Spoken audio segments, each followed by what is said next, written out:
Today, I wanted to talk about what it looks like for seller financing and getting into a little bit of how that works, why do it, and some of the tests and models and examples that I can give you that I've done and been successful in handling seller financing. So the first up is why seller financing? For me, seller financing has given me some leverage to buy properties originally that I couldn't get the down payment for. I, at one point, bought a 6-unit building that I would never have been able to come up with the 20% for. That seller financing helped me get. There's been other properties where I just didn't want to leverage my credit and the financing option, so I did seller financing. And on the seller side, it's beneficial if you're finding a seller who owns the property outright. That is a first thing. You need to find someone who owns the property outright. So usually, and this isn't across the board, but usually they're going to be someone older who's had the property for a long period of time, and they are now looking to sell and take that cash for the retirement. So the biggest thing is making sure they're in free and clear.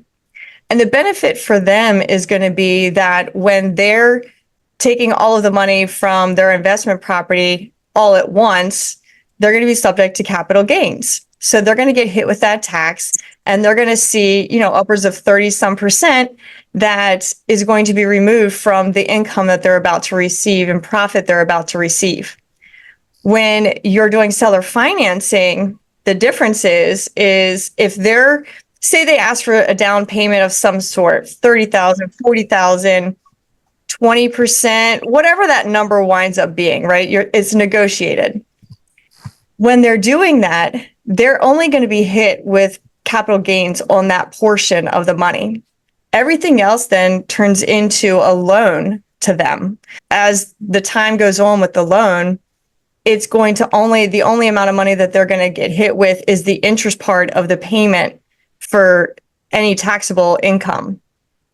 What that looks like when you're looking at properties and you're talking to, sometimes you might find some on the market listed with a realtor, but chances are you're not going to be able to talk to a seller face to face when you're dealing with an on-market property. So a lot of these opportunities come to you through your sphere of influence, through networking, through these meetup groups, and what that looks like. Sending out mailers, doing cold calls, finding properties that interest you and start mailing to them or getting to know that owner. There's a lot of different avenues to start connecting with people, landlord meetup groups. If you're going to a meetup for a specific intention where you're getting to know all of these people and potentially being able to buy some of their properties from them, you're building a rapport with them and you're starting to gain trust and they get to know you. That's how I was able to buy some of these properties using seller finance, because they trusted me and they knew that I would take care of the property the way they would, if not better. So finding the right property is key. Finding the right seller is key. And a lot of times that's not going to be through the MLS system. It's through ulterior motives of finding properties. So once you determine that seller financing might be an option, one of the things that I always do is look to talk to them. Maybe even if it is listed, ask the agent, is this a seller who would be interested in seller financing? I always just throw that out there.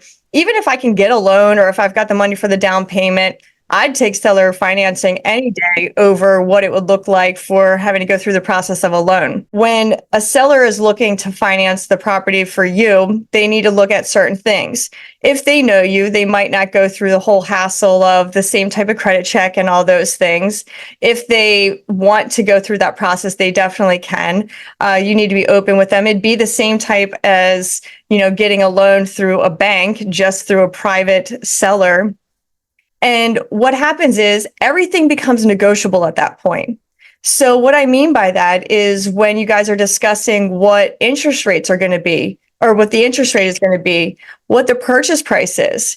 He or she might want a certain amount if it was listed on MLS that they were just getting all the cash for. But if you're offering an option for seller financing, which is a little bit riskier for them because now they're not getting all of that money up front. But if you're offering that option to them, maybe you offer them a little bit more to compensate for what it looks like to hold that note for you. Or maybe you give them an interest rate that pleases them. There's a lot of different things that you can play around with and what that looks like. So keep in mind, it opens the door to a lot more negotiation in how you structure it. And the biggest thing for me is I love a good negotiation. When you're talking to the seller, what you need to do is just figure out what is important to them. One of the situations that I had a seller in was it was an older gentleman. He wanted to take that money and he was fine with seller financing, but he was on the older side of his years, and he knew that if he were to pass away, he did not want his children to have to deal with the whole seller financing situation and wanted to get the money from me to pay them and just have it all done. So what we wound up working out is in that specific situation, he was willing to seller finance the entire loan for a 5-year period.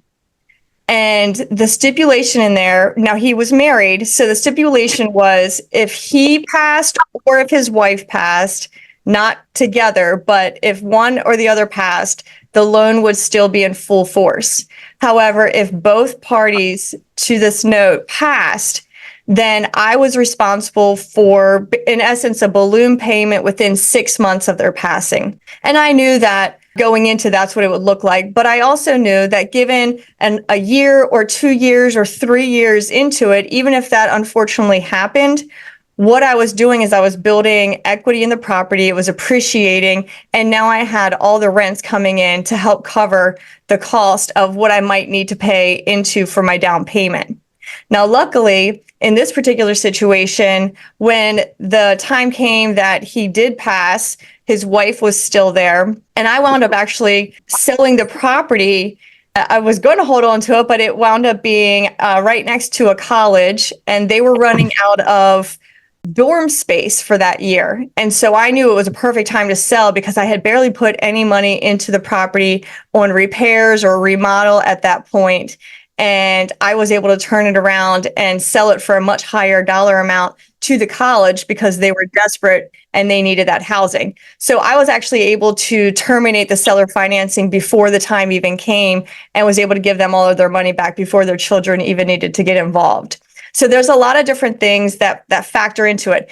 And the big thing to keep in mind is I needed to let them know that I was looking to sell the property because that's a whole financial tax issue for them when, once again, you're now giving them that large chunk of money at your settlement. So they need to be financially prepared with their accountant on what that looks like for them and make sure that it's a good time frame for them as well. So constant communication with them and being able to, once again, understand where both parties are at, what they need, and just keep the lines of communication open for negotiation. Legal things to keep in mind. So when we are looking at a potential owner to buyer financing, a lot of times, like I had mentioned, you might not have real estate or a realtor working with you because a lot of times it could be an off-market property.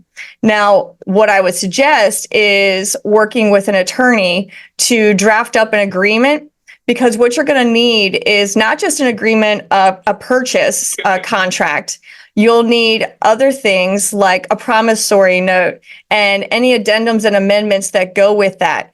And what that is it is going to be, the promissory note is what makes sure that you are paying the mortgage back to the seller. That is the same thing that you would have if you're working with a regular lender and getting a regular loan. So you're still going to have all of those things attached to this. It is still going to be a legally binding document. It'll be done through settlement as well. You can have the attorney do the settlement. Depending on what state you're in Maryland, we can do title companies doing the settlement. But as long as all parties are in agreement, and I would definitely have an attorney review and make sure all those documents are properly prepared. One of the other things to keep in mind is what it looks like and different risks for the seller. So one of the things that the seller is going to do is no different than what a regular mortgage company does, is they're going to attach a lien to the property. So just like your bank, if you stop paying the seller, which is your lender at that time, if you stop paying the seller after a certain number of time and after a certain number of notices, depending on what is spelled out in your agreement, the seller does have the right to take that property back. So that would be the biggest risk to the sellers, have to go through the attorneys and court costs to basically repossess and foreclose the property from you. But the benefit is at least they have that asset that they get back. So while you haven't paid, they're still getting something back and they're not completely out. One of the great things about what it looks like for seller financing is being able to have the seller, if I was the seller and I was getting seller financing, once again, not having the upfront large capital gains tax that I would have to pay, but now I'm going to be making even more money on that property. So going back to him having what it would look like in order for the extra interest, that's a huge benefit, because if you've ever bought a property and they give you what the breakdown of mortgage versus interest payments look like, it's one of those numbers you don't really want to look at, right? It's a big number. So when you're doing seller financing, they're getting that amount of interest. When you're negotiating what the seller financing terms are, a lot of the times they're going to want it to be for a smaller period of time, 3 years, 5 years, maybe 10 years, but usually not more than that. Doing all of that, what it's doing is allowing them the ability to get back their money. You're doing it in a balloon payment style. So, and balloon payment means at the end of that 3, 5, 10-year period, whatever that note term is, you have to pay that lump sum back. So it's not like when you're having a mortgage payment, it's 30 years, and at the end of that 30 years, you're just done paying, right? Because it's fully paid off. A balloon payment is you haven't quite paid off that loan, because if you were to do a true loan payment for the full amount that the seller is financing over a 5 or 10-year period, your mortgage payments would be astronomical. So you don't do that. You do 5 or 10-year note, whatever that might look like for the seller. A lot of times it's 5 years, but you amortize it over 20 years or 30 years to give you the same type of mortgage payment that you would have if you had a regular bank loan. And what that looks like is the term is still the 5 years.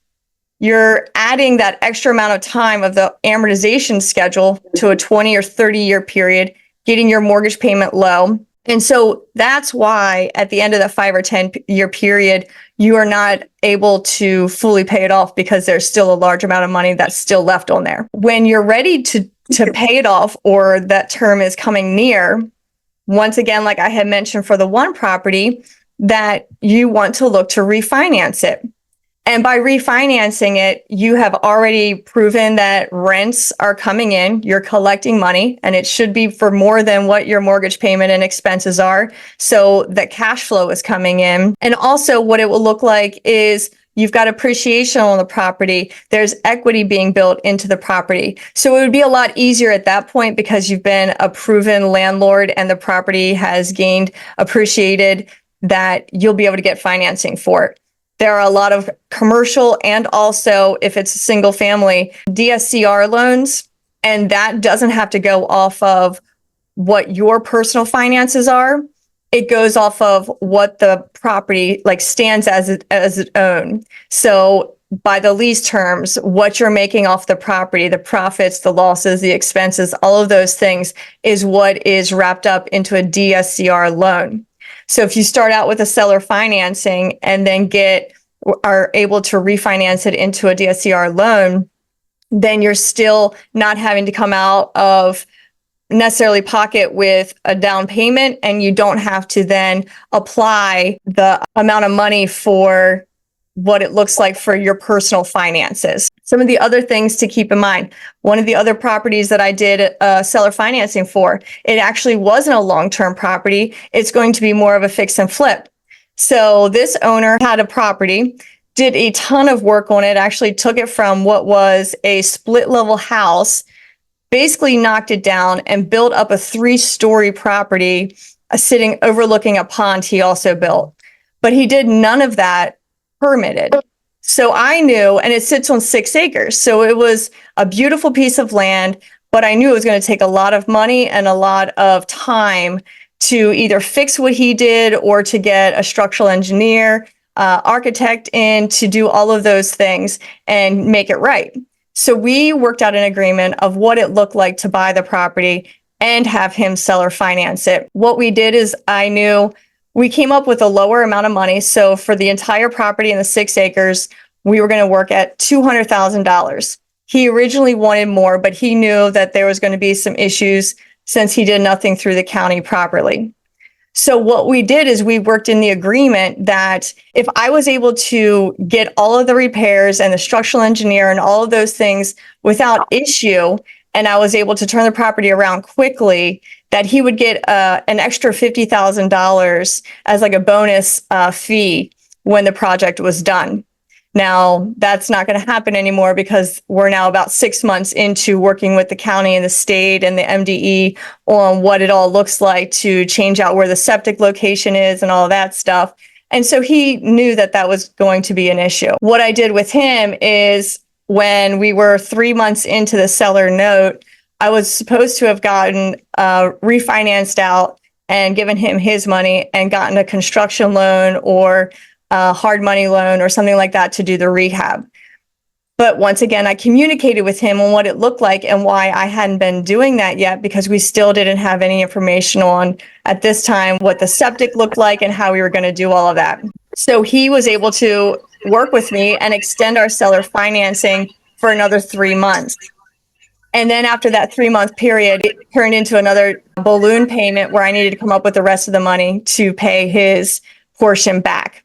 And I was able to do that. But this property will be a great investment. It'll be a property where we can put, a few $100,000 into the actual repair and do it through hard money loans. So not my money, not his money, but a hard money lender will lend the money for that and then be able to turn it around for a profit. So there's just so many different ways that you can use seller financing. It doesn't have to be just for long term. It doesn't have to be just for a fix and flip. It can be for different things and multiple uses. There's many benefits to that. It's just a matter of knowing who to talk to, finding the right sellers, and listening to what they have to say as far as what is important to them, and then being able to structure your negotiation and the terms that you're willing to give them on what is mutually beneficial for both of you guys.